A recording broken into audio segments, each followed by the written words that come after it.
Don't ask me for stats. Yeah, exactly. Who are you, Brandon Thurston? Fact checking really. fucking decibel levels. So Brandon Thurston, fact check the decibel levels during this next segment, which maybe we can delve into a Phil Marks bookmarks quickly for that. But John Cena makes his epic return to WWE, and he comes out and he says, and the place just erupts, and Trish comes out and introduces him. Place absolutely erupts. So much so that Brandon Thurston said, "Hey, I'm gonna fact check the decibel meters at Money in the Bank." Because for what reason? I don't know why, because WWE said that they're going to start doing decibels or whatever. So Brandon Thurston decides to do this. You quote tweeted it and said, Brandon Thurston's IQ level, awful. Your thoughts on Thurston and his machine, and Pollock saying, I just witnessed Brandon Thurston fact check the decibel meter for John Cena's entrance. I got a question very quickly, though. Yeah. Was this before or after the Vince McMahon question press conference? Yeah, so this was before, obviously, because this was during John Cena's entrance. No, but I'm talking about when they posted it, because it seemed like, if I remember, they posted it after he was getting backlash from the Vince McMahon question. Well, how do you feel about? I don't know if he posted this before or after. I was on vacation. Yeah, he's an idiot. You know, long story short, he's an idiot for doing such a dumb thing. Like, there was no purpose in doing that except to challenge what the official meter that WWE had up on their screen was. And we already know that wrestling is a work, so why even bother? Yeah, you couldn't even set up one of these for AEW unless it was like a pay-per-view or something, you know? Yeah. Like and even then, like, their pay-per-view drew, like, their last one of the biggest of the year, allegedly, drew like 10,000 less people than this show did for one night. Like, they sold like almost 50,000 tickets over the weekend if you include SmackDown and Heatwave. But anyways, though, I don't know why he did this, and then you just cooked him with the IQ thing. Look, man, I don't really hate on Thurston or Pollock as much as other people, but so let's just jump ahead a little bit, because we're not going to cover the press conference. There was nothing really of note. Cena just got asked a billion questions, which we're going to get into his retirement and break that all down here. But as far as like the Brandon Thurston asks Triple H about the he's like, there's WWE are cooperating with the investigation in Vince McMahon scandal. Like, can you tell us about that sort of thing? And it's just such a dumb question, because it's like, well, you just said it. They're cooperating fully. So they fully intend on, they're confident that they're going to work alongside whoever they need to reveal what they need to. And they just want to put an end to this. And they're confident that nobody else did any dirty weird with Vince McMahon. And so Thurston wants him to what? Like, oh yeah, Vince, he's a piece of, like, what are they expecting? Now, I don't care that he asked the question. I don't get triggered like everyone else. Oh, what you asked that? Can't believe Cena came back and he's asking this. Right. It's like, well, yeah, dude, there's real world, like, pooping on people. If that happened, that's real life. If there's abuse or anything like that, I don't know. That's real life stuff. Okay. The John Cena coming back for kayfabe one last run, yeah, that's great, but like, this just shows you the level of man children there are in the IWC, truly. And if people take, I'm not saying, like, I'm not trying to lump everyone together, because I do actually understand. I'm not trying to fence right either.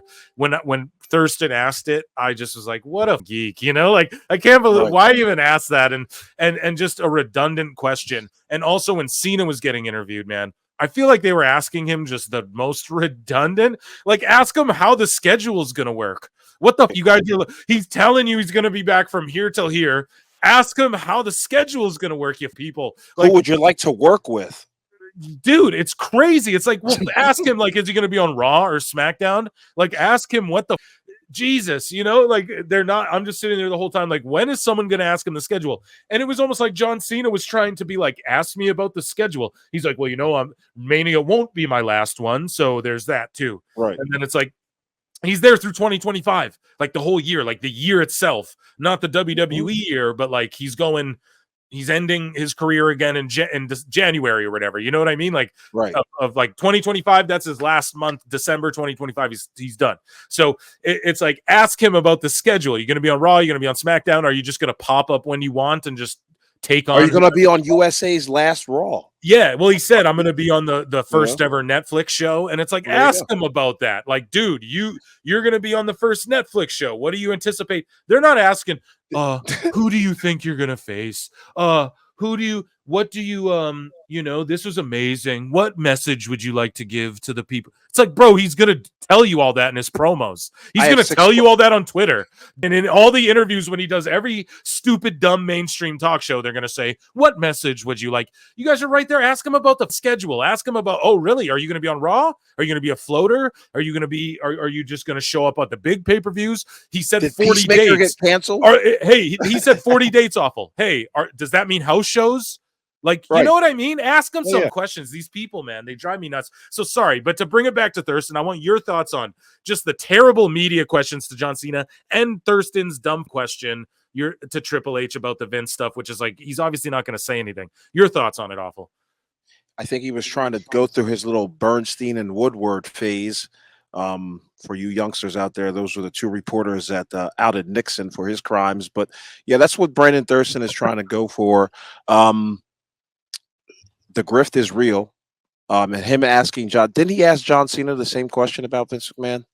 I don't know, but then a bunch of people were posting recently though about, like, I saw under a bunch of posts and the people talking about the Thurston thing. There's all these people like Cultaholic and all these bots, man, NPCs. They're posting like, look, John Cena went out to dinner with Vince. Like, they're posting this, like, they're still friends. They're calling da. So I think you were right, dude. That was like, they just drummed up those weirdos and they knew it. You know, he knew that was going to happen. Yeah. He Brandon Thurston is what can I say? A grifter. I can't call him a fraud. He does math real well. So what's his grift? What's his grift then? Trying to have people pay for his data that is readily available anywhere else. Just because you put in just a little bit of footwork more than anybody else doesn't give you the right to charge whatever you're trying to charge, or to try to tell people, like, don't post my stuff. Like, give me a break with that.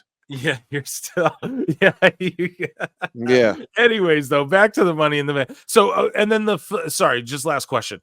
The flimsy reporting, like with John Cena, right? I mean, how bad was that? Come on, like, ask him a real question. Yeah, your thoughts on it? Immediately, Phil, I had like 6 questions for John Cena. Just thinking about it, like, does this mean that Peacemaker is canceled? Yeah. Are you working in Hollywood in the next year? Will you be doing double duty? Make it, something that he's not going to really hear at a WWE press conference, but also keep it on point, because he did make the announcement, like, listen, it's going to be any and all questions regarding my retirement. Right. Anything else you want to talk about? Like, they don't listen. And they're asking him about, man, I wish I remembered some of them. They're asking him about, like, who he wrestled or, like, whatever before. I'm like, dude, ask about this retirement tour. Like, God. And I saw you tweeted out, this retirement tour is going to be everything that stings what should have been with AEW. And you're so right about even the fact he came out with the new T-shirt with, like, the last time is now, the slogan, the all of that stuff. I mean, this is going to be huge business for WWE going forward. We're sitting here like, dude, in 2025, we get The Rock back. We got Cena's final tour. Like, WWE is just getting bigger and bigger and bigger. Right. It could be Cena in Austin at a certain point. Oh my God, that would be crazy. They could work smoke and mirrors around that and still make it happen. Yeah, man. And the 17th title isn't off the table. And that's the other thing too. They just asked him, like, oh, do you think you'll go for the 17th world title and break? Man, he's been asked that for the last 4 or 5 years. He's been asked that same question. Nah, don't do that. Guys, I was interviewing Myron Reed earlier in this episode, and I asked him what his worst backyard wrestling bump was, because he started backyard wrestling, and he just started laughing. He's like, bro, that's so funny you asked me about that. I was just thinking of the other day. This is what I'm telling you guys, man. Ask them that. I don't know, dude. I'm not. That's trying to tell interesting. That engages them. That puts them in a mindset to converse with you. That's all. Yeah, man. It's just not hard to do. And Cena wanted it. You could tell he was just begging for it the whole Mhm. time. He's like, one more question, one more question, one more Oh question. yeah. Who's And got a he's good like, one? yeah, and he's like, the Chamber, there's the Rumble. So it's like, okay, you're going to do all these big international events, clearly. Yeah, Are you going to do like are you going to be on Raw? Like, can we expect you to be in a storyline? Like, are you going to be in an angle, or are you just going to show up like the couple, like the go home show, before the pay-per-view and then showed up at the pay-per-view? Like, what are you talking full? You're fully in for the next year? 40 dates. That's a lot. There's 52 weeks in a year. So, Yeah. goddamn, you're going to be. What You what know amount what I of mean? money what amount of money would you take to go heel? Oh, yeah. I mean, Yeah, oh, man. what would it take? They asked him that too, and again, he's been asked that for a decade. I Okay. feel like, Oops. but just are you going heel?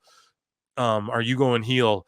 No, the way you phrased it is better. How much money, John? Because that's really what it's at the end of the day. But John's like, I don't think it would fit my brand, but it's also like, why ask him that? Yeah, John, John Cena's going, yeah, let me just tell them that I'm gonna do a heel turn 30 weeks into or whatever, like right before Mania, I'm gonna heel turn and join The Rock. Like, why would he even tell you that? Don't even ask that question. It's such a dumb question. Oh, hey, what's Triple H's booking in 3 months? Can you tell me? You fucking idiot, man. God. Can I come into the writer's room with you? Yeah, it's like, come on. Sorry, we harped on this so long, but God bless Cena. Right. I'm so happy he's back, and I love it. I just love this last run is going to be so good. And even if he does win the belt, well, we know he's going to drop it later because he's Right. whatever. They could even give him this Damian Priest belt, Seth Rollins. So speaking of which,